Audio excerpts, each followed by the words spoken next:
Shiv Sena leader Ambadas Danve का कहना है कि मुंबई की मेयर के ओहदे पर एक मराठी खातून फायज हो रही हैं तो उन्हें कोई मसला नहीं है।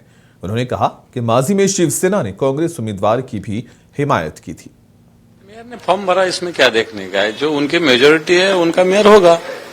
और शिवसेना इसमें कोई, क्योंकि एक मराठी बहन हमारी अगर कोई हो रही है तो उसका हमको आनंद है, उसकी हमको खुश, इसलिए हमने ठीक है, भले हम फाइट तो कर सकते थे, लेकिन हमने कि हमारा मेन एजेंडा है मराठी, और अगर मराठी ही मेयर हो रही है, जैसा आपको याद होगा प्रतिभाताई पाटिल जब राष्ट्रपति होने जा रहे थे शिवसेना ने सपोर्ट किया था, कांग्रेस की थी। अभी तो ये बीजेपी की है, कोई इशू नहीं। मैं इसमें ये बताऊंगा कि जिस प्रकार उन्होंने यश प्राप्त किया है उसमें सत्ता और संपत्ति इसका ज्यादा रोल रहा है, इसलिए आंकड़ों।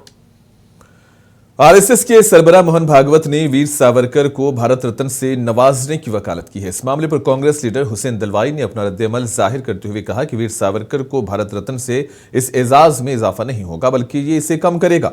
हुसैन दलवाई ने कहा कि मोहन भागवत को तारीख पढ़नी चाहिए। नहीं, कम हो जाएगा, बढ़ेगा कैसा? जिनको दिया गया वो बोलेंगे इनको दिया तो मुझे मेरा ले लो वापस, ऐसा बोलेंगे लोग। बढ़ेगा, बढ़ने का संबंध नहीं है। बढ़ेगा कैसा? ब्रिटिशों को मदद की इसलिए उनको सम्मान देने का कमाल किया है उन्होंने। इतिहास जरा पढ़ना चाहिए।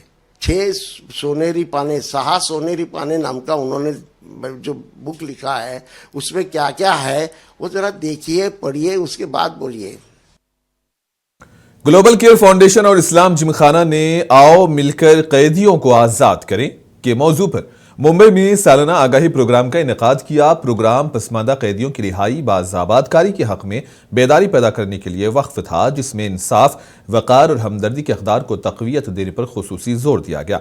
रमज़ान का मुक़द्दस महीना करीब आने के साथ फाउंडेशन ने गरीब कैदियों की रिहाई में सहूलत फ्राहम करने के लिए ज़कात के इस्तेमाल को एक मुअस्सर ज़रिए के तौर पर भी उजागर किया। खासतौर पर वो लोग जो गुर्बत की वजह से कैद हैं क्योंकि वो वकील की ज़्यादा फीस या नकद ज़मानत अदा करने से कासिर हैं।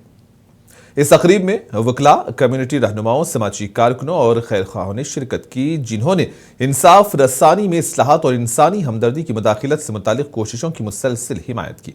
तकरीब से खिताब करते हुए ग्लोबल केयर फाउंडेशन के बानी और मैनेजिंग ट्रस्टी आबिद अहमद ने कैदियों की फलाह बहबूद और बहाली के लिए तंजीम के देरीना अज़्म और बरसों के दौरान इसकी नुमायां कामयाबियों पर रोशनी डाली। पिछले 7 सालों से हम इस पे फोकस होकर काम कर रहे हैं और हमारा ग्लोबल केयर फाउंडेशन की तरफ से सिंगल एजेंडा पे काम चलता है जो कि क्राइम प्रिवेंशन जिसको बोला जाएगा। उसमें प्रिजनर रिलीज़ और उसके अलावा अदर जो लीगल अवेयरनेस प्रोग्राम, इस तरीके से प्रोग्राम होते हैं। ये आइडिया इसलिए आया कि बहुत सारे सोशल एक्टिविटीज़ होते हैं, लेकिन ये एक टॉपिक ऐसा है जिसको नेगलेक्ट किया गया है या फिर बहुत कम ऐसे एनजीओ जो इस टॉपिक पर काम कर रहे हैं। काफ़ी ऐसे केसेस है जहाँ औरतें जेलों में है, कोई छोटे मोटे झगड़े हुए उसकी वजह से उनको बाहर निकालना, उनकी पूरी फैमिली को रीएडजस्ट करना, उनको वापस नई जिंदगी देना, सोसाइटी का हिस्सा बनाना, ये बहुत बड़ा काम है। देखिए, बिल्कुल मजबूत करने का आज का फंक्शन इसी काम के लिए है कि इसको बहुत मजबूत किया जाए। जो फंड जमा होता है उसको 2-3-4 गुना करना चाहिए ताकि ज़्यादा लोग छूट सके। और अभी कम से कम 1600 लोग छूट चुके हैं पिछले 5-6 साल में। हम चाहते कि नंबर डबल हो जाए। ते दिवंगत होतात, मृत्यू पडतात, अशा विविध स्तरावरती या ठिकाणी वक्तृत्व केलं जाते, या ठिकाणची वस्तुस्थिती मांडली जाते।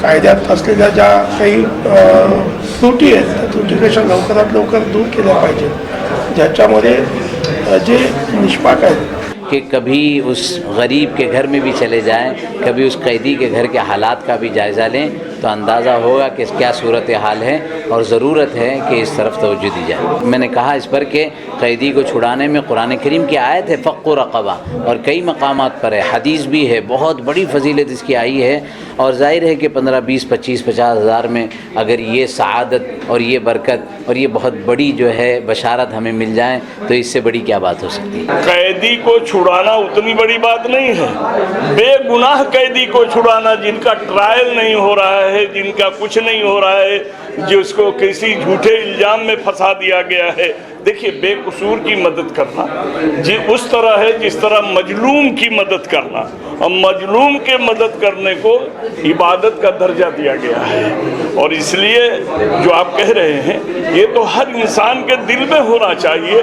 तो मुझे खुशी है कि ग्लोबल केयर फाउंडेशन और इस जैसे बहुत सारी तंजीमें आज इस मुल्क में मौजूद हैं जो इन लोगों के लिए कोशिश कर रही हैं, इनकी उनको मदद पहुंचाने की कोशिश कर रही हैं। यकीन मानिए ज़रूरत बहुत ज़्यादा है और अभी जो काम हो रहा है वो बहुत छोटा है, लेकिन जैसा कि कहा जाता है कि अंधेरा कितना भी घना हो, कितना भी धूप हो, कितना भी डार्क हो, एक रोशनी की हल्की सी शम्मा भी उसको दूर करने के लिए काफ़ी होती है। 10वीं जमात इम्तिहान के पेश नज़र मुमरा में मराठी मजमून में तुलबा की रहनुमाई के लिए MSP केयर फाउंडेशन की जानिब से मराठी रहनुमाई सेमिनार का इनेकाद किया गया। इसी दौरान शहर भर के तमाम स्कूल से बड़ी तादाद में तुलबा ने इस सेमिनार में शिरकत की, जहां मराठी के माहिरीन असातिज़ा ने बच्चों को पर्चा देने के तरीक़ेकार और फार्मूले समझाए। हम लोग हर साल रखते हैं, बट हमने हर साल मिक्स सब्जेक्ट्स रखते हैं, जैसे कि साइंस, मैथ्स, मराठी, तो थोड़ा थोड़ा ही हम इम्पोर्टेंस दे पाते हैं एक दिन के कार्यक्रम में। मगर इस साल हम लोगों ने स्पेसिफिकली सिर्फ मराठी के लिए रखा ताकि बच्चों को जो प्रॉब्लम होती है, बहुत सारे बच्चे तो इनफैक्ट मुझे ऐसे पिछले साल रिजल्ट में सुनने को मिला था कि मराठी में फेल भी हुए थे। सो हमने आज भांडुप से, बाहर से, यहाँ के भी कुछ प्रोफेसर्स हैं, उनको बुलाया कि बच्चों को राइटिंग स्किल्स तो बताई जाए, हाउ टू स्कोर पेपर, ये सारी चीज़ें हो ही, मगर एक उनको मोटिवेशन बूस्ट करने का भी माहौल रहे। इतने सारे बच्चे जब एक साथ आएंगे तो उनको अच्छा फील होगा, एक एनवायरनमेंट क्रिएट होता है, एजुकेशन एनवायरनमेंट। यहाँ पे मराठी का हम लोग का लेक्चर था जो कि बहुत अच्छा था, हम लोग के डाउट्स क्लियर हुए और ग्रामर्स वगैरह हम लोग को समझाया गया। एंड मौके पे हम लोग ये सोच रहे थे कि मराठी कैसे कवर होएगा, मतलब मराठी बहुत हार्ड सब्जेक्ट है, इसको कवर करने के लिए मर्जी आपी ने बहुत ही अच्छा इवेंट रखे। हम लोग माशाल्लाह से इसको पढ़े, समझे और हम लोग के बहुत सारे डाउट्स क्लियर हुए। व्यापन में बहुत सारे डाउट थे जो हम लोग को ना मतलब टेंशन हो गया था कि कैसे कवर करेंगे इतनी जल्दी, और 15 दिन बाकी है बोर्ड्स आने में। मराठी जैसे कि बहुत हार्ड लगता है हम लोग को, उसके लिए रख के बहुत अच्छा किया मज़हबी ने और हम लोग को बहुत अच्छे से समझा। और यहाँ पर आके वो जो सर थे उन्होंने ना निबंध किए, कीवर्ड सिखाए ताकि हम लोग उसे इजी वे में और बहुत जल्दी लिख सके, और हम लोग को टाइम मैनेजमेंट भी करना सिखाया। 3 घंटे का टाइम कैसे मैनेजमेंट करते हैं, कैसे लिखना है, वो सब सिखाया। सर ने वो पैराग्राफ कैसे लिखते, राइटिंग स्किल का सब बताए, कैसा करते वो सब बताए। सर सब बताए कैसा पेपर स्कोर कर सकते हैं, कैसा मार्क्स स्कोर कर सकते हैं, किस पे आप स्कोर कर सकते हैं अच्छे मार्क्स, वही सब बताए।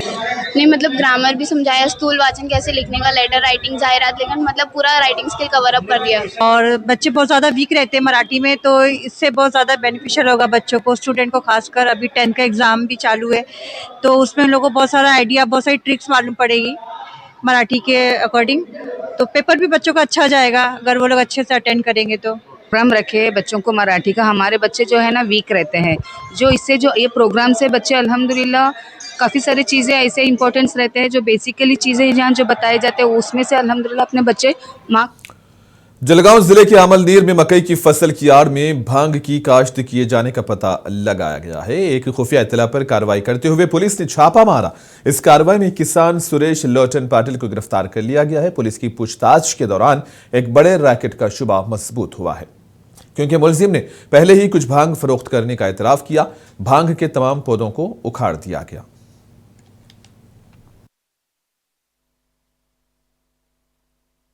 आज गोपनीय माहिती मिळाल्यानुसार गडखाम शिवारामध्ये सुरेश लोटन पाटील यांच्या शेतामध्ये उभ्या स्थितीमध्ये ओला गांजा तसेच काही वाळवत असलेला आणि सुका केलेला अशा प्रकारे जवळपास 33 आर क्षेत्रामध्ये गांजाचं उभं पीक मिळून आलेलं आहे। त्याप्रमाणे माहिती मिळाल्यानुसार घटनास्थळी आमच्या अंमळनेर पोलीस स्टेशन स्टाफसह आम्ही सोबत रवाना होऊन पाहणी केली असता तेथे आरोपी व त्याचे मजूर यासह पकडले गेले आहे। त्याप्रमाणे पुढील कारवाई करत आहोत। अंमळनेर पोलीस स्टेशन हद्दीमध्ये गडखांब या गावामध्ये शेतगट क्रमांक 23-24 मध्ये ओल्या गांजाची लागवड करण्यात आलेली आहे। मुंबई के मुहिम काजवे के करीब 9 फरवरी को पानी की एक बड़ी पाइपलाइन फट गई और कुरैशी नगर बांद्रा वेस्ट के करीब एक अलहदा लेख ने बांद्रा वेस्ट और खार में पानी की सप्लाई में शदीद खलल पैदा कर दिया। इसी दौरान भारी मिकदार में पानी बह गया। बीएमसी की जानिब से हंगामी तौर पर मरम्मत के काम किए जा रहे हैं।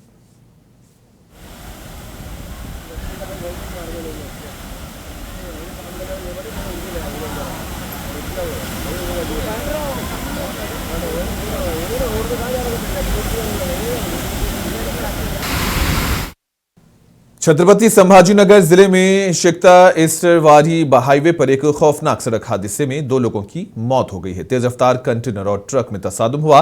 हादसा इतना शदीद था कि दोनों गाड़ियों के अगले हिस्से बिखर गए। इस हादसे में कंटेनर और ट्रक दोनों ड्राइवर्स की मौके पर ही मौत हो गई।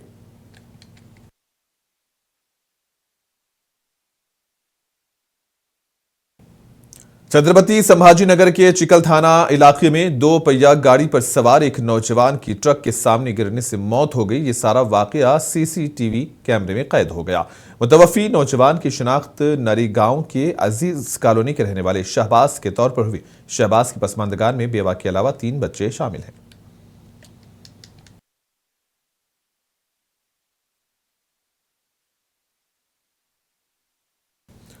विले पार्ले ईस्ट में एक रिहायशी इमारत की 13वीं मंजिल पर आग लगने का वाकया पेश आया है। इस हादसे में एक बुजुर्ग खातून की मौत हुई है, जबकि एक खातून जख्मी हुई है, जिसे अस्पताल मुंतकिल किया गया। इत्तला मिलने के बाद फायर ब्रिगेड अमले ने काफी जद्दोजहद के बाद आग पर काबू पाया। आग कैसे लगी, इसकी तहकीकात अभी जारी है।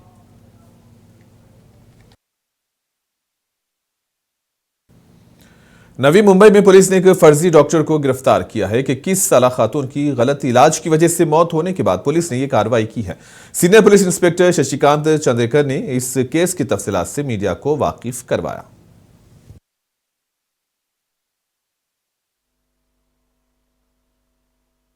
वो सोकॉल्ड डॉक्टर जो नाम बोल रहा है संदेश पास्टे, तो उनके पास इंक्वायरी करने के बाद मालूम पड़ा कि ये डॉक्टर है ही नहीं, ये खाली सिद्धि नर्सिंग होम अंधेरी ये हॉस्पिटल में ये वार्ड बॉय का काम करते। और बाद में डिटेल्स मिलने के बाद उसके खिलाफ हमने एक एफआईआर दाखिल किया।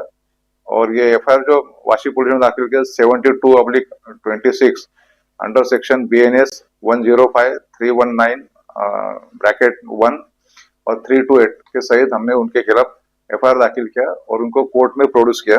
कोर्ट से हमने रिमांड लिया है उनका, और अभी इसके बारे में डिटेल इंक्वायरी